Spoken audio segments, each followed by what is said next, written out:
Boleta Salmón con el número 16.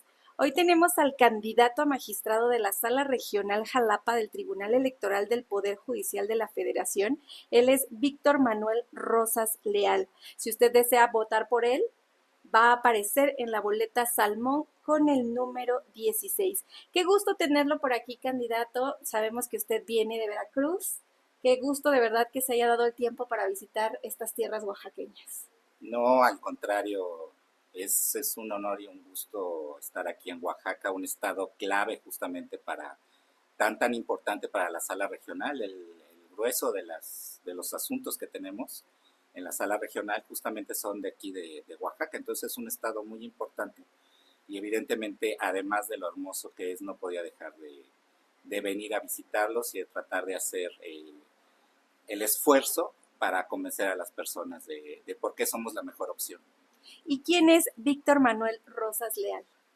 Bueno, pues yo soy un abogado, soy padre de familia, sobre todo soy padre de familia, esposo, una persona común y corriente como cualquier otra persona que lleva 30 años trabajando en el tribunal y que ahorita ante la oportunidad de poder ser candidato a ocupar un cargo de elección popular, una magistratura, pues decidí postularme justamente porque podrá ser que la reforma estemos o no estemos de acuerdo con ella, pero al final de cuentas ya está. Ya el tiempo de quejarnos, el tiempo de, no sé, de hacer berrinche por lo que ya pasó, el tiempo de oponernos ya pasó. Pero yo estoy convencido de que la ley por sí misma no resuelve nada. Puede ser una buena ley o puede ser una mala ley, pero mientras esté guardada en un cajón, no resuelve nada. Lo que lo resuelve y lo que hace viva la ley es justamente la interpretación y la aplicación que de esa ley hacen los operadores jurídicos. Entonces, principalmente las personas juzgadoras. Entonces, yo estoy convencido de que tengo la capacidad, la experiencia, pero sobre todo el ánimo crítico de poder aplicar esas nuevas normas para lograr un beneficio. Para mí el derecho es un instrumento para mejorar la vida de las personas, no es nada más un instrumento para conservar el status quo como mucha gente lo ve y que por eso finalmente se generaron los problemas y tanto vicio en el Poder Judicial que desembocaron en esta reforma y en esta elección judicial. Así es. ¿Podría hablarnos un poco sobre su formación académica, por favor? Claro, yo estudié la licenciatura de Derecho en la Facultad de Derecho de la Universidad Nacional Autónoma de México. Tengo una maestría en Derecho por parte de la propia Facultad de Derecho de la UNAM. Tengo el título, no he sacado la cédula, pero el título sí lo tengo. Tengo además estudios de especialidad en Derecho, en Justicia Electoral y una especialización judicial y actualmente estoy por terminar una maestría en Derecho Constitucional que está impartiendo el propio Tribunal Electoral del Poder Judicial de la Federación. Ok. También, bueno, ya entrando en materia, ¿cuál es su percepción de la justicia en México? Hablábamos precisamente de estos vicios. ¿Cuál es la percepción que tiene Víctor Manuel Rosas Leal? La verdad, la justicia en México no es lo mejor que tenemos. Yo creo que tiene muchas áreas de oportunidad. Efectivamente, hay muchísimos vicios que deben de corregirse. Yo creo que decir que la justicia en México, el Poder Judicial en México es perfecto, la verdad sería engañarnos a nosotros mismos. Basta con salir a la calle ahorita, por ejemplo, que he hecho volanteo aquí en Oaxaca o en Mérida o en el propio Veracruz, de verdad la gente no tiene la mejor percepción del Poder Judicial, de un Poder Judicial corrupto, un Poder Judicial elitista, un Poder Judicial cerrado, aislado. Yo sé que hay muy buenos elementos dentro del Poder Judicial, habemos muy buenos elementos, pero estamos pagando justos por pecadores. Entonces yo creo que es la hora de que los justos, de aquellas personas con experiencia, con la capacidad, pero sobre todo con ese ánimo de justicia y esa actitud de servicio hacia las personas, aquellos que estamos convencidos de que las instituciones como el Tribunal Electoral están para beneficio de las personas, creo que es la hora y la oportunidad de que podamos llegar a esos puestos de decisión jurisdiccional que permitan mejorar y lograr la justicia o una administración de justicia que el pueblo de México se merece y todos y cada una de las personas también nos merecemos. Claro. También quisiera preguntarle específicamente sobre esta sala regional Jalapa. ¿Cuáles son las actividades que se realizan en ella? Bueno, básicamente la Sala Regional Jalapa tiene competencia para conocer de todos aquellos conflictos electorales que se suscitan por las elecciones federales o las elecciones locales, justamente en el suroeste del país, es decir, Veracruz, Oaxaca, Tabasco, Chiapas, Campeche, Yucatán y Quintana Roo. Entonces, como se lo he estado explicando a la gente, la sala es el lugar donde en la tercera circunscripción o en la región suroeste del país, los partidos políticos se van a pelear con la autoridad, los partidos políticos se van a pelear con otros partidos políticos, las personas y los militantes se van a pelear con, con los partidos o con la autoridad cuando les niega su registro o en general cualquier otro acto que pudiera vulnerar sus derechos. Pero no queda ahí la cosa, sino que también, conforme con los criterios del propio tribunal, el derecho a ser votado también incluye el derecho de acceso y desempeño del cargo. También conocemos asuntos tan importantes y tan vitales como sería asuntos de violencia política en razón de género. Por ejemplo, en el caso de Oaxaca llegan a nosotros muchos asuntos relacionados con las elecciones en aquellos ayuntamientos que se siguen por sus propios sistemas normativos indígenas o sistemas normativos internos, elecciones de auxiliares de los propios ayuntamientos, agencias municipales, agencias de policía en el caso de Oaxaca. En general, lo he dicho en broma, pero a veces ya me lo estoy creyendo, que al final de cuentas ya vemos todo menos electoral, porque tenemos, aunque la electoral es la base, lo cierto es que conocemos de derecho a la libertad de expresión, derechos de participación política, paridad de género, violencia de género, se juzga con perspectiva intercultural, con perspectiva de derechos humanos. La verdad es que sí es todo un mundo, pero es muy, muy interesante y es la base justamente para lograr, como también lo he dicho, ¿no? Un mal gobierno empieza por una mala elección, entonces, y una mala defensa luego de la elección. Entonces, de ahí la importancia de la Sala Regional Jalapa. Hace un momento nos decía que Oaxaca es un estado clave precisamente por pues, su diversidad. ¿Nos podría dar un ejemplo de por qué Oaxaca es clave para ustedes? Más allá de el número tan grande de municipios que tiene, es importante porque aquí es donde surge justamente la perspectiva intercultural. Aquí justamente es donde nace el empoderamiento de las comunidades y de los pueblos indígenas. Aquí es donde surgen los primeros asuntos que llegaron a la sala superior primero y luego ya a la sala regional, donde se empezaba a señalar que las comunidades estaban siendo aisladas de participar en las elecciones de sus ayuntamientos. Es clave, es importante porque justamente ante la diversidad cultural, porque al final de cuentas no es solamente una sola comunidad o es un solo pueblo indígena o originario, son muchos. Entonces la forma en que conviven, la forma en que se desarrollan, pero sobre todo la forma en que eligen a sus propias autoridades, eso hace que Oaxaca sea la punta de lanza para mejorar nuestro sistema de justicia y los criterios justamente para evitar la discriminación y la violencia de género en contra de las mujeres. Claro, en Oaxaca nos hemos dado cuenta, a veces no somos tan conscientes de que cada pueblo, cada región tiene una manera diferente de elegir. O sea, a veces creemos que todos los sistemas normativos indígenas son iguales, pero ya en la realidad vemos que no son tan parecidos, ¿no? Mira, sí, efectivamente, sí, como usted bien dice, si en Oaxaca no tienen esa conciencia, imagínate en una sala regional donde un secretario de estudio y cuenta o 3 magistraturas que están a 500 kilómetros de aquí pueden conocer ese contexto. Por eso es bien importante que quienes integren la sala regional tengan ese ánimo de análisis y ese ánimo no nada más de resolver conforme lo que está en las constancias, sino además de verificar e investigar cuál es el contexto de cada comunidad para poder resolver esas controversias. Por ejemplo, muy rápido te cuento una experiencia que tuve hace poco. Un ayuntamiento de Oaxaca, una mujer regidora, se estaba quejando de que le estaba cometiendo violencia política la presidenta municipal. Ella lo que decía es, y es cierto, o sea, es que yo no sabía que me estaban violentando hasta que tuve un curso. Pero ese tipo de conductas está tan invisibilizada, están tan normalizadas, que efectivamente luego ni las víctimas saben que son motivo de violencia. Cuando llega el asunto a los tribunales electorales, se van por las cuestiones formales y dicen, no, es que no se prueba fehacientemente que tú estás siendo violentada. ¿Por qué? Porque las conductas que tú estás denunciando nada más se dieron entre tu victimaria o victimario y tú como víctima. Entonces, cuando yo veo el asunto y lo proyecto, me pongo a investigar y veo que el municipio tiene una alerta de género, de violencia de género.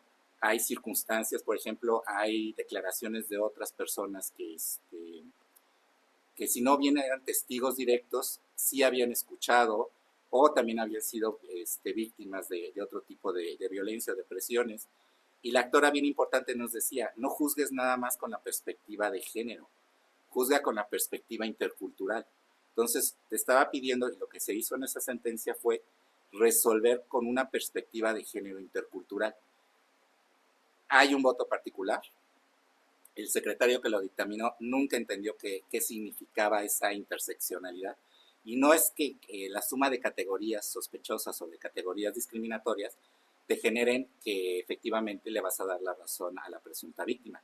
Pero en este caso, juzgando bajo esa perspectiva, juzgando un contexto en el que efectivamente había antecedentes de violencia, donde la mujer había sido discriminada, pocas mujeres han ocupado los cargos, pues sí llegas a un convencimiento de que esta persona estaba siendo violentada. ¿Por qué? Porque no le dejaban, era madre soltera, era la encargada de sus hijos, además tenía un pequeño negocio que era con el que subsistía, y le pedían que cumpliera jornadas de trabajo largas o que cumpliera guardias que no le correspondían porque era una regidora suplente. Entonces todavía estaba más desprotegida. Entonces es importante justamente lo que comentaba de Oaxaca, porque es justamente donde surgen todos esos asuntos que son punta de lanza para mejorar los criterios y que luego se adoptan a nivel nacional. Claro. Entonces, insisto, por eso la importancia de que lleguen personas, no nada más que te presuman que tienen tantos años de experiencia o que hicieron tales sentencias, porque al final de cuentas la misión del tribunal sí es establecer acciones generales, por ejemplo, el Registro Nacional de Personas Violentadoras o acciones afirmativas. Pero más importante es cuando esas acciones políticas o esas acciones públicas las bajas a un caso concreto. Claro. Y luego es cuando la gente no quiere hacerlo. Los propios juzgadores o los propios magistraturas de los tribunales locales o de los tribunales federales no quieren bajarlo al caso concreto y se conforman con que ya hicieron la acción general o la acción afirmativa. Eso es lo que yo propongo. Bajar esas acciones afirmativas a acciones concretas que efectivamente beneficien a las personas, que efectivamente hagan un cambio en su vida. Se conforman con solamente dictarlo en papel, pero no ir y hacerlo. Exacto, o sea, se quedan con formalismos, sí, con tecnicismos. Es que no voy a entrar a tus agravios porque es, por ejemplo, en violencia política, porque es una cuestión de derecho administrativo municipal. Sí, pero ella no te viene pidiendo que revoques el acto por ilegal. Ella lo que te viene pidiendo es que detrás de esos actos que tú no quieres entrar porque según tú no eres competente, hay una violencia política que le impide ejercer sus derechos de participación política como electora o como regidora o como presidenta municipal. Eso es justamente lo que hay que ver. Y también, por ejemplo, en el caso de las elecciones de sistemas normativos, también hay que entender que los derechos que están en juego no son los derechos ni de quien ganó ni de quien perdió la elección, sino los derechos de la comunidad justamente a la libre determinación y a su autogobierno y justamente a elegir a sus gobernantes o a sus autoridades conforme sus métodos tradicionales. ¿Qué quiere decir? Que al final de cuentas lo que se está protegiendo es el derecho de la comunidad y el pueblo, no de ciertas personas que pueden tener la razón en cuanto a que si hubo irregularidades o pueden no tenerla en cuanto que ganaron una elección. Claro. Bueno, vamos a hablar un poco también de sus propuestas porque muy interesante todo lo que está diciendo y es precisamente por todo lo que está diciendo la importancia de elegir bien a quienes nos van a juzgar. Hablemos de sus propuestas, por favor. Mira, mi propuesta que yo traigo principalmente es una justicia electoral con un enfoque humanista. Como te lo comentaba hace rato, para mí la justicia electoral y el derecho en general son un instrumento para mejorar la vida de las personas. No es un instrumento para conservar el status quo. Pero ¿qué implica juzgar con perspectiva humana o con perspectiva humanista, no es prometer, porque no puedes prometer a las personas que les vas a dar la razón. Yo he visto muchos memes que dicen, ¿qué le vas a decir al juez cuando caigas? Yo voté por ti. Pues sí, habrás votado por mí, pero eso no en automático te voy a dar la razón en cuanto a tu pretensión. Lo que significa es que tengo que hacer valer el artículo 17 constitucional que dice que debe preferirse para la tutela judicial efectiva resolver el fondo de los asuntos sobre formalismos y tecnicismos, siempre y cuando no rompa el equilibrio procesal entre las partes. Lo cual implica que yo tengo la obligación de explicarte en una sentencia y luego de explicarte en persona o explicarlo en foros por qué en determinado asunto resolví de esta manera, de una forma clara y entendible. No que utilizamos latinazgos, utilizamos tecnicismos, que al final no sabemos si estamos escribiendo para nosotros, para el magistrado, pero al final de cuentas nunca escribimos para las personas. Ese es el punto. El punto es que un tribunal abierto donde las personas pueden ir a preguntar cómo trabaja el tribunal. No pueden ir a preguntar cómo el sentido del asunto, porque pues obviamente no va, pero sí cómo trabaja el tribunal, cuál es su método. Un tribunal que tenga las puertas abiertas para recibirte, no que los magistrados te digan, no, no lo voy a recibir, que lo reciba el secretario. O si lo recibimos los tres y por videoconferencia. Entonces, si te van a ver a la oficina, si es por videoconferencia, porque así lo prefiere la gente, que bueno, porque también las distancias y los medios de comunicación todavía no son muy buenos, aunque hemos avanzado mucho. Pero si te van a ver a tu oficina, si te van a ver al tribunal, es porque tienes la obligación de recibirlos. Insisto, hay que tener la visión de que un magistrado, una magistrada, una sala regional o un tribunal están y sirven y están para servir a las personas, no para servirse de ellas. Son instituciones que son creadas y configuradas para defender sus derechos, aunque eso implica analizar el caso por caso y que no siempre tendrán la razón, pero sí decirles por qué no tienen la razón, no decir, no, es que tus agravios son inoperantes porque no combates, pero oye, pero tiene causa de pedir, ¿qué más quieres que te pida? Por ejemplo, es que la sentencia está mal hecha, pues no sé qué más quieres que te diga, que una sentencia está mal hecha para que tú revises la sentencia de un tribunal local y verifiques si está bien hecho o no está bien o mal hecha, ¿no? Entonces yo creo que eso es la perspectiva humanista, es ser empático, pero empático en el sentido de que detrás de un expediente tienes que saber que hay una persona con una expectativa de vida, una demanda, hay otra persona que acude a un tribunal para que le digas si le asiste o no le asiste la razón.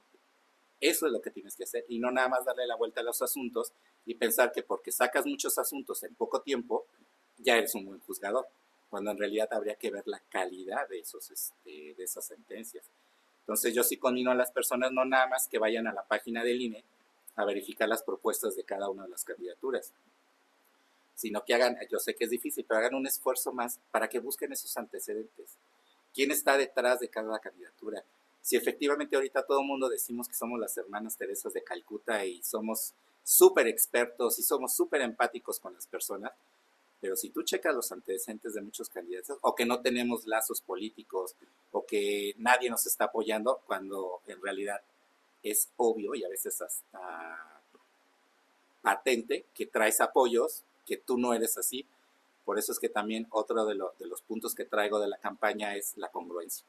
Para ser buen juez hay que ser buena persona, lo cual implica ser congruente entre lo que uno dice, hace y lo que resuelve.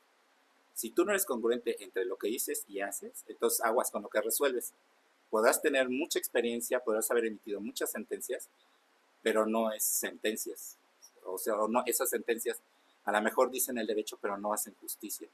Entonces, si de veras queremos que esta reforma y esta elección judicial sea un parteaguas que permita mejorar la justicia y permita mejorar la calidad de vida de las personas, debemos de votar por los buenos. ¿Y quiénes son los buenos?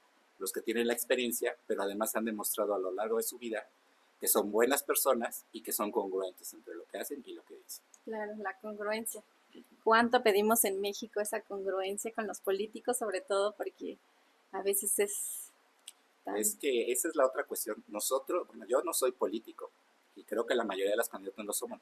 Nos pusieron a hacer política, sí, pero justamente es lo que venía reflexionando ahorita para acá. Sí podemos decir que estamos haciendo política porque estamos buscando el voto de las personas, pero una vez que ocupemos el cargo, Cero política. Se debió haber acabado la política, porque un juzgador no está para hacer política. Un juzgador está para hacer valer la ley, para hacer valer la Constitución, pero sobre todo para hacer justicia. Y no nos vamos a meter en más de estos temas, pero sí me encantaría, porque hay listas ya, ¿no? De candidatos que vienen por partidos y entonces eso es lo que no debemos permitirlo con nosotros como ciudadanos. Sí, es bien importante. Igual, la verdad es que se dicen muchas cosas, ¿no? Incluso ahorita volanteando, mucha gente me dice, no, es que ¿para qué voy a votar si ya están las listas? ¿Para qué voy a votar si ya está? Es el mayor fraude que hay en México. Bueno, puede ser que sí, puede ser que no, a mí no me consta. Yo digo, si yo estoy dentro y todavía sigo peleando, es porque yo no he recibido noticias, ni nadie me ha dicho bájate o ya, o tú no eres el bueno. Al contrario, me dicen, tú vas bien, sigue luchando, sigue peleando, sigue adelante con tu campaña. Pero ¿cuál es el punto? Hay intereses que le apuestan al fracaso de la elección, una como arma política, Claro. y la otra para desanimar la participación tanto de candidatos como de electores. ¿Por qué? Porque una votación baja va a permitir justamente que todo ese tipo de gente, vamos a llamarle obscura, tenga el camino abierto para llegar. En cambio, con independencia de la mala información o la desinformación que hay, la gente va y participa. Eso va a cerrar el camino y la puerta para que gentes de dudosa reputación o con otros intereses lleguen al Poder Judicial. Entonces, o como dicen en mi pueblo, si la gente no participa, o va a ser pan con lo mismo, porque vamos a seguir teniendo los mismos jueces que no hacen justicia, que no entienden a las personas, que se creen que es un grupo privilegiado, que ellos son los que dicen el derecho, o en su defecto peor, vamos a tener gente que puede llegar todavía a maximizar los vicios que tiene el Poder Judicial. Por eso es bien importante la participación de las personas. Esta elección lo que nos da es eso, que las personas vayan, voten, elijan a quienes se prefieran como magistrados, a los buenos que elijan como a esas buenas personas para que sean magistradas, pero además, después de la elección, están mucho más legitimados para reclamar, vigilar esa función, y cuando no están de acuerdo, reclamarles, manifestarse, ¿por qué no? Porque la manifestación es un derecho fundamental, pero además ejercer las herramientas jurídicas que tienen para denunciar a esos malos nuevos jueces. Entonces, eso es lo que nos está dando esa oportunidad de participar. Podemos estar o no de acuerdo con la reforma, insisto, podemos o no estar de acuerdo con la elección, pero esa parte ya, esa etapa ya pasó. Y lo que sí tenemos la oportunidad es de participar en la integración de un poder y poder ejercer esa presión para que ese poder ejerza las funciones como debe de ser, como la Constitución manda. Así es. Pues también ya hemos hablado mucho de sus principios de vida, pero también nos gustaría saber exactamente cuáles son sus principios de vida y cuáles son los principios bajo los cuales, en caso de ganar esta magistratura, pues va a actuar. Insisto, la congruencia, para mí lo más importante, el valor más importante y el menos respetado, o si no es el más violentado, es la dignidad de las personas. Y de ahí viene lo que sería la igualdad y la dignidad. Y la libertad. Físicamente, evidentemente, no somos iguales. Siempre va a haber diferencias entre las personas. Pero ¿en qué somos iguales? Somos iguales en dignidad. Y como somos iguales en dignidad, tenemos el derecho a participar en la toma de decisiones públicas. Es ahí donde está la democracia. En esa dignidad que a su vez se vuelve en una igualdad para participar en igualdad de condiciones para ejercer nuestros derechos o para ejercer un cargo de elección popular. Entonces, para mí la dignidad, el ánimo de justicia, obviamente el buen juez por su casa empieza. No traigo aquí a mi hija ni a mi esposa para que den fe, pero procuro siempre ser congruente entre lo que digo y lo que hago. Yo defiendo mis criterios, cuando estoy convencido de que defiendo mis criterios, de que el criterio es bueno porque ayuda a las personas, yo me muero con el criterio, y aunque después lo tenga que cambiar porque ahorita mi función es justamente proyectar, hacer proyectos de sentencia, pero aún así, como dijo Galileo, sin embargo, la Tierra se mueve y yo al final digo, sin embargo, este criterio era el bueno. y por eso creo que tengo la actitud, tengo la experiencia, tengo la preparación. Es como un deportista que lleva entrenando muchos años para entrar a una competencia y ganar. Creo que yo llevo mucha preparación justamente para llevar esos valores a la justicia, pero no por mí, no para presumir y no para eh, hacerme valer de un puesto, sino realmente ejercer ese puesto para ayudar a las personas que lo necesitan y que por eso acuden a un tribunal, porque buscan ayuda y claman justicia. Así es. Y bueno, ya estamos terminando. También queremos hacerle otra pregunta de índole más personal. ¿Un libro favorito que tenga y por qué ese libro que no sea académico? Uy, la verdad es que sí tengo un libro. Se llama Regina. Es una novela de un autor mexicano, la verdad se me fue el nombre. No se preocupe. Trata de la historia de, se supone que es verídica, se supone que es en hechos reales, de una edecán de la Olimpiada de 1968. Tiene que ver con, tiene mucho misticismo del pueblo indígena, que a su vez está relacionado con el misticismo de los monjes budistas en el Himalaya. Entonces está muy interesante, maneja una teoría muy audaz de cómo el pueblo y las personas van despertando y cómo estamos en esa etapa de transición a raíz del 68, cómo hemos ido evolucionando hasta lograr ese despertar. Entonces está muy interesante, la leí hace muchos años, pero la verdad me impactó. Es de esas novelas que te cambian la vida. Entonces yo creo que hasta ahorita es mi novela favorita. He leído otras, la verdad es que no tengo mucho tiempo de leer novelas, pero las que he leído, esta fue la que me impactó. Regina, yo de verdad las recomiendo mucho porque tiene mucho misticismo y a su vez te hace reflexionar mucho de por qué, trata de explicar por qué la matanza del 68 también tuvo una finalidad religiosa para lograr el despertar de los volcanes y el despertar de esos espíritus que mueven al mundo. Sí, está muy interesante. Y pues ya para terminar, ahora sí, invítenos a votar por favor por usted este 1 de junio en la boleta Salmón con el número 16, Víctor Manuel Rosas Leal. Claro, para la elección de magistrado de la Sala Regional Jalapa es Salmón 16, acuérdense bien.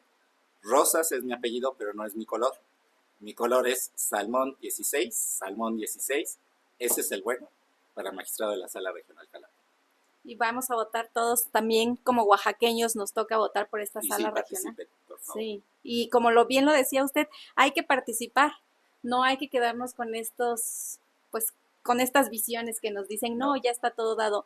La esencia de la democracia es la participación de las personas. La democracia son las personas, no es el gobierno, no es el Estado, son las personas. Así que salgamos a votar este 1 de junio. Recuerden, Víctor Manuel Rosas Leal con la boleta Salmón y el número 16. Él está como candidato a magistrado de la Sala Regional Jalapa del Tribunal Electoral del Poder Judicial de la Federación. Muchas gracias por haber estado con nosotros aquí en Radio Universidad de Oaxaca. No, al contrario, muchísimas gracias por el espacio y felicitarlos por esta iniciativa porque es el único medio que tenemos para promocionar. Lástima que el INE no organizó los debates. Yo creo que ese hubiera sido el elemento fundamental. Y la otra es que muchos medios de comunicación no los organizaron justamente por la desinformación y todas las trabas que pone el INE para hacerlo. Sí, así es. Es difícil, ha sido un camino difícil, pero creo que estamos contribuyendo con la sociedad para que la sociedad también los conozca y ellos salgan a votar, porque finalmente a mí me gusta esta elección por una sola razón, porque no hay partidos políticos. Entonces depende completamente de nosotros y de ustedes el elegir a quiénes van a quedar. Y de nosotros depende elegir realmente quiénes van a quedar, si vamos a seguir con la justicia de siempre o vamos a cambiar. Es que es el punto clave, justamente, sí. Es que no hay partidos, no tenemos apoyos, es una elección de personas para las personas. Exactamente. Pues muchas gracias de verdad, Víctor Manuel Rosas Leal, candidato, por haber estado con nosotros en Radio Universidad, por estar en Oaxaca, por darse la oportunidad de venir a Oaxaca. Eso también habla bien de usted. Muchísimas gracias, al contrario, yo muy agradecido, no nada más con ustedes, sino en general con todas las personas de Oaxaca que son maravillosas y a pesar de que pueden no estar de acuerdo conmigo, te escuchan, te dicen y son amables. Entonces, yo creo que eso se valora mucho, Muy, mucho, mucho, mucho. ay, qué felicidad. Muchas gracias, candidato. Pues seguimos aquí en el 91.5 de FM Radio Universidad de Oaxaca.